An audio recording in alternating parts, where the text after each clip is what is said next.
ముస్లిం పెళ్లిళ్ళల్లో ఫంక్షన్లలో ఎంతో ప్రత్యేకంగా చేసుకునే ముత్తంజన్ స్వీట్ ఎలా చేసుకోవాలో ఈ వీడియోలో తెలుసుకుందాం. హలో ఫ్రెండ్స్, వెల్కమ్ టు డిన్నీ రుచులు యూట్యూబ్ ఛానల్. మిక్సీ గిన్నెలో జీడిపప్పు, బాదం పప్పు వేసుకొని పొడి చేసుకొని కొంచెం పచ్చికోవా, కొంచెం నీళ్లు వేసుకొని మెత్తగా పేస్ట్ చేసుకోవాలి.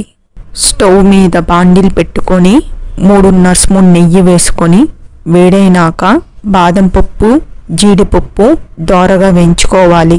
1 గ్లాస్ బాస్మతి బియ్యం వేసుకొని ఎర్రగా వేయించుకోవాలి. అలా అని మాడితే చేదుగా ఉంటుంది.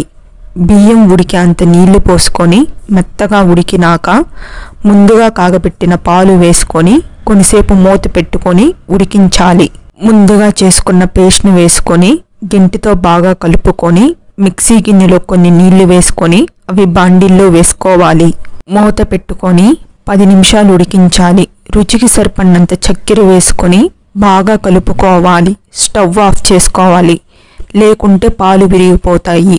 చివరిలో కొద్దిగా యాలక్కాయ పొడి వేసుకొని బాగా కలుపుకోవాలి.